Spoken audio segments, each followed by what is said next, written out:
जय माता की दोस्तों, माता रानी की कृपा और आपके पूरे परिवार सदा और सर्वदा बनी रहे। दोस्तों, आपका स्वागत है अपने channel my lovely home and garden में। आज की वीडियो में हम लोग दोस्तों जानेंगे विनायक चतुर्थी में पढ़ी जाने वाली या सुनी जाने वाली पौराणिक कथा क्या है। इस कथा को सुनने मात्र से आपकी समस्त मनोकामनाएं पूर्ण होती हैं दोस्तों। इसलिए आपसे अनुरोध है कि इस कथा को अंत तक अवश्य सुने। व्रत करें या न करें, किसी कारणवश सात्विक भोजन ग्रहण करते हुए विधि विधान से पूजा करें और उपाय करें।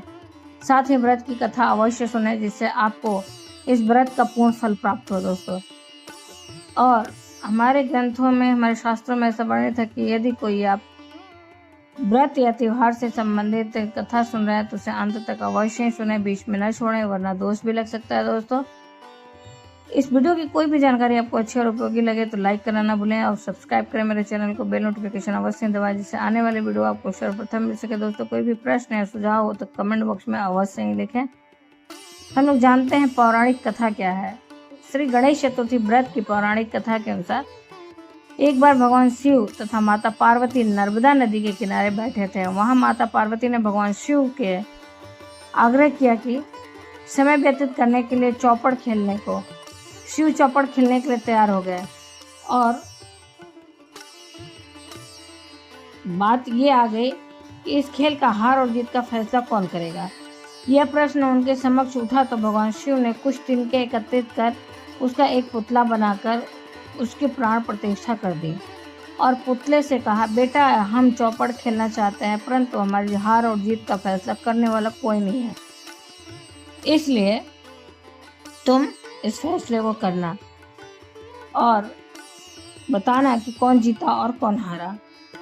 वह बालक तैयार हो गया इस बात को बताने के लिए। उसके बाद भगवान शिव और माता पार्वती चौपड़ खेलने लगे और उनका खेल शुरू हो गया। यह खेल 3 बार खेला गया और संयोगवश तीनों बार माता पार्वती ही जीत गई। खेल समाप्त होने के बाद बालक से हार और जीत का फैसला करने को कहा गया तो वह बालक महादेव को विजयी बताया, जिसकी वजह से माता पार्वती नाराज हो गई और उसे श्राप दे दी।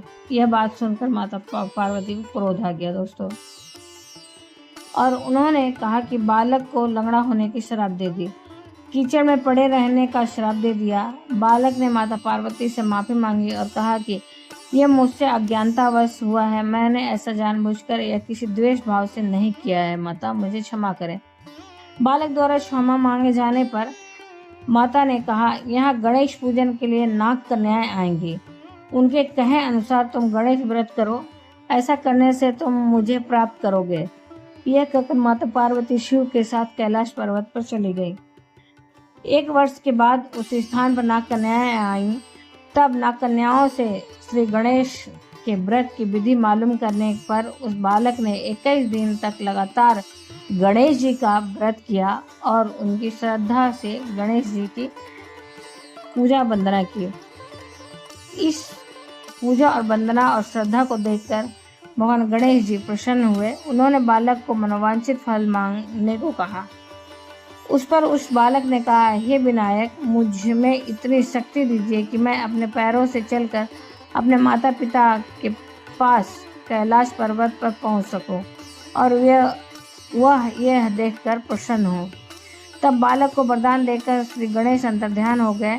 उसके बाद वह बालक कैलाश पर्वत पर पहुंच गया और कैलाश पर्वत पर पहुंचने की अपनी कथा उसने भगवान शिव से सुनाई। चौपड़ वाले दिन से माता पार्वती शिव जी से विमुख हो गई थी, अतः देवी के रुष्ट होने पर भगवान शिव ने भी बालक के बताए अनुसार 21 दिनों तक श्री गणेश का व्रत किया। इस व्रत के प्रभाव से माता पार्वती के मन में भगवान शिव के लिए नाराजगी थी, जो वह समाप्त हो गई और वह कैलाश वापस आ गई।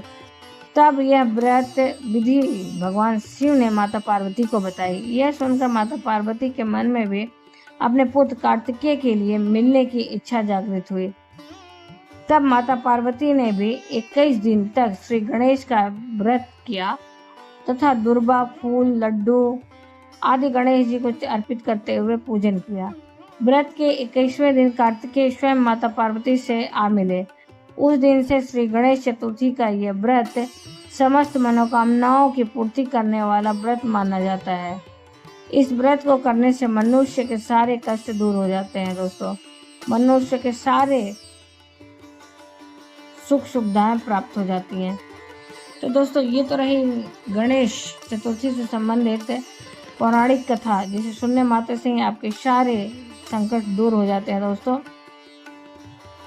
फिर इसके पहले हमने वीडियो में पूजा विधि, तिथि और उपाय भी डाले हैं, जो कि बहुत ही कारगर और रोचक हैं। तो वहाँ से आप मेरे चैनल से देख सकते हैं, मेरे चैनल को फॉलो कर सकते हैं, और ऐसे ही व्रत और त्यौहार से संबंधित वीडियो के लिए मेरे चैनल को फॉलो कर सकते हैं दोस्तों, और सब्सक्राइब कर सकते हैं। मेरे चैनल को सब्सक्राइब करके बेल नोटिफिकेशन अवश्य दबाएं, जिससे आने वाले वीडियो आपको समय से प्राप्त हो सके दोस्तों।